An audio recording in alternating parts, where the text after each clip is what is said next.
So, it's a Friday night, and I've got to admit, it's a bit of a non-evening. I didn't really make plans, so I've got sort of sitting around, a bit bored. I played pickleball earlier on. I didn't do super well. I lost more games than I won. Earlier on, my football team, Arsenal, managed to snatch a draw at the last minute against Southampton, which is kind of making it look quite tricky to find a path to win the league this year, which would have been nice. And unfortunately, the juggernauts financed by dirty money and a bunch of cheating, that's Manchester City, they're probably going to win instead. So like I said, that's a bit of a non-day. So I decided that it was a perfect time to drink a cocktail I've been working on, and I'm calling it a Nonhattan. And I'm calling it a Nonhattan because it's not a Manhattan, even though some of the things about it are a little bit similar, but you'll see what I mean. It's in the same proportions as a Manhattan, and that is 2-to-1 with rye whiskey as its main ingredient here.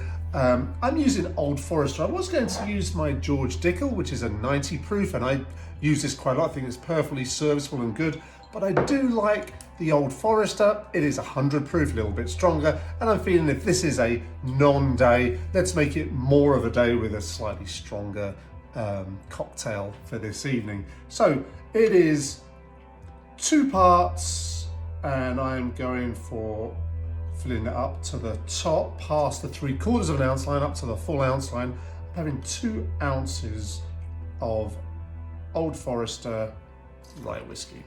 Next, now in a Manhattan, of course, what you have in is it's whiskey and it's sweet vermouth. You know, fairly straightforward. 2 parts whiskey, 1 part sweet vermouth. I'm using something different. I'm using Amaro Nonino. It's a delicious Amaro from Italy, as many of them are. And I'm using this kind of, you know, in an old fashioned, for example, you have whiskey with a splash of something sweet. So, and a Manhattan has sweet vermouth in it. But I feel that this really adds a sort of slightly more complex, interesting mix, but it still keeps some of the similarities to the whole drink. And now, just like a Manhattan, we're going to add some bitters, but I'm going to change that up as well. In place of Angostura bitters, I'm going to use some Aztec chocolate bitters, and I'm putting in probably a healthy dash, maybe close to 2 dashes of that. And I'm going to temper that ever so slightly with just a touch of orange bitters. Not a full dash, probably like, that was about a half a dash, I would say. And what it is with these cocktails is it's really the bitters that make it. So you get your prime ingredients, but then the complexity and the nuance and the slightly more sophisticated feel comes from the bitters. But I will say that these particular 2 sets, this is the chocolate and the orange, they're a little bit sweeter. And what that does is that tempers the sort of fieriness of the 100 proof whiskey. At least it does in my opinion anyway. We're going to give that a really good stir.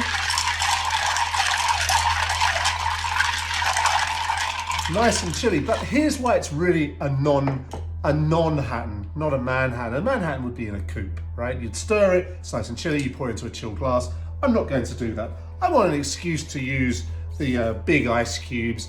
As I've mentioned before, I'm not very good at getting them clear. You can see that's a bit of a cloudy ice cube, but funnily enough, it tastes okay.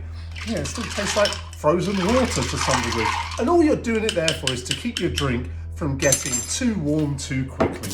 You just want to maintain that nice chilly temperature, and also as it dilutes with a big ice cube as opposed to a bunch of small ones, it doesn't water down the drink too much. There's some dilution already from stirring it with ice, and that's probably going to be enough for me. So we just pour that into our glass like so, and I'm going to put a cherry in it because you know what? I kind of like cherry in my cocktails. Arsenal didn't do as well as I hoped, so that's a bit disappointing. However, I am listening to, I will say, perfect music to go with this. It's Erratics and Unconformities by Craven Fault. It's this electronic, gloomy, industrial, sort of industrial north, and that's north of Britain kind of music. And it seems completely appropriate for the kind of day that Arsenal had at the office. And I did on the pickleball court, but we won't dwell on that too much. We'll just cheer ourselves up with one of these. A Luxardo cherry, I think, is accompaniment enough, and we'll see what we've got.